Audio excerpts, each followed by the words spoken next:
Assalamualaikum warahmatullahi wabarakatuh. Perkenalkan, nama saya Nadilia Permatasari dengan NIM 23041060221 dari PGMI 7 dengan dosen pengampu Bapak Dian Adesti Bujuri MPD. Nah, di sini saya akan menjelaskan materi saya yang berjudul pengertian dan contoh instrumen angket dan soal dalam metode penelitian kuantitatif. Baiklah, langsung saja saya akan menjelaskan materi saya. Yang pertama itu adalah latar belakang.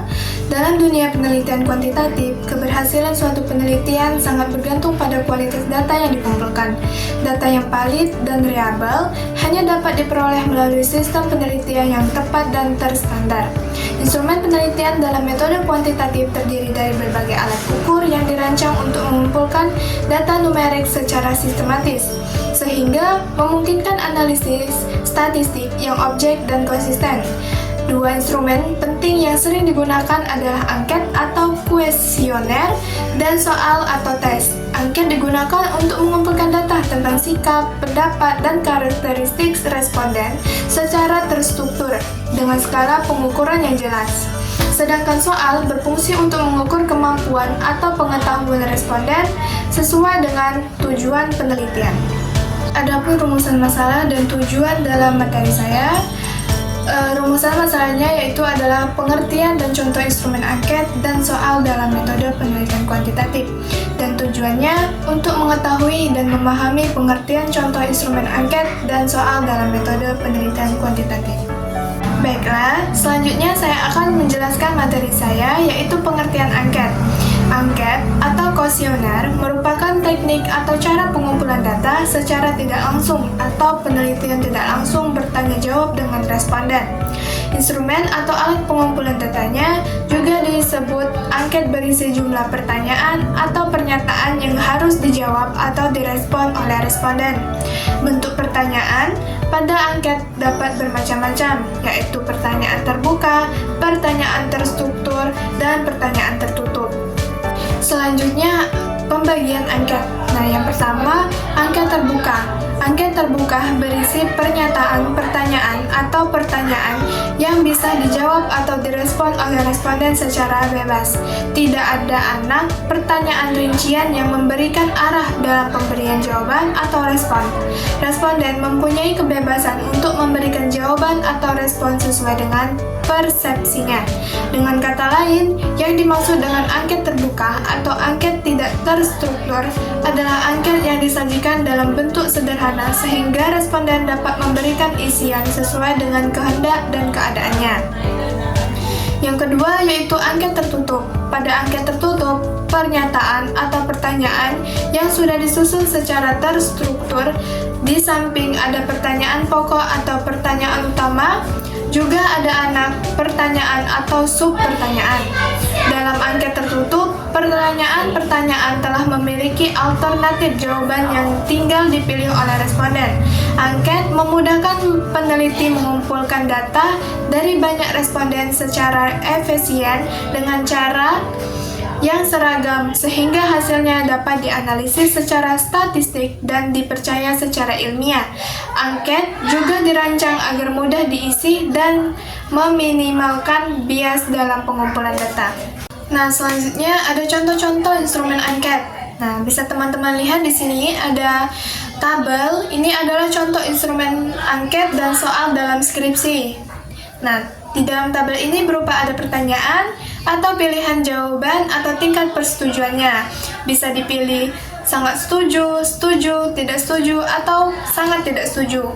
Dan di sampingnya juga itu contoh alat pengumpulan data soal angket perilaku siswa. Dan bisa teman-teman lihat juga di sini berupa pertanyaan dan pilihan jawaban atau tingkat persetujuan. Nah, di sini bisa dipilih selalu, sering, kadang-kadang, atau tidak pernah. Nah, ini adalah contoh instrumen angket dan soal dalam skripsi. Nah, selanjutnya itu contoh instrumen angket dan soal pedoman wawancara dalam tesis. Teman-teman bisa lihat di dalam tabelnya itu ada aspek penelitian dan butir-butir pertanyaan. Teman-teman bisa lihat sendiri. Nah, dan juga ada pedoman observasi dalam tesis. Teman-teman juga bisa lihat dalam tabelnya itu berupa aspek yang diamati, sub-aspek yang diamati, dan bisa dipilih ya atau tidak dan keterangan. Ini adalah contoh instrumen angket dan soal pedoman wawancara dalam tesis. Dan ada pedoman dokumentasi dalam tesis. Nah, teman-teman bisa lihat dalam tabelnya juga, itu ada variabel penelitian, subaspek yang didokumentasi, arsip, foto, dan keterangan. Nah, ini adalah contoh pedoman dokumentasi dalam tesis. Dan selanjutnya, itu contoh instrumen angket dan soal dalam disertasi. Teman-teman juga bisa lihat, di sini ada perencanaannya. Di sini saya ambil contoh dalam disertasi, dalam pedoman wawancara model pendidikan karakter di sekolah dasar di kota Pekanbaru. Teman-teman bisa lihat di sini, lihat saja langsung. Dan yang kedua itu ada pengorganisasian. Di sini juga ada pertanyaan-pertanyaannya. Nah, ini adalah contoh instrumen angket dalam disertasi, perencanaan dan pengorganisasiannya. Dan selanjutnya itu ada pelaksanaannya dan pengawasan. Nah, di dalam tabel-tabel ini juga ada pertanyaan-pertanyaannya. Dan yang terakhir itu ada evaluasi. Teman-teman lihat saja langsung. Nah, ini adalah contoh instrumen angket dan soal dalam disertasi. Itulah tadi penjelasan dari saya. Selanjutnya ada kesimpulan dalam makalah ini. Telah dijelaskan bahwa instrumen angket dan soal merupakan alat utama dalam pengumpulan data pada penelitian kuantitatif. Angket berfungsi sebagai sarana untuk mendapat data secara sistematis dari responden. Sedangkan soal berperan sebagai instrumen untuk mengukur variabel tertentu, terutama dalam penelitian yang melibatkan aspek pengujian atau evaluasi. Contoh-contoh instrumen yang disajikan menunjukkan bagaimana pertanyaan dan pernyataan disusun sesuai dengan tujuan penelitian kuantitatif.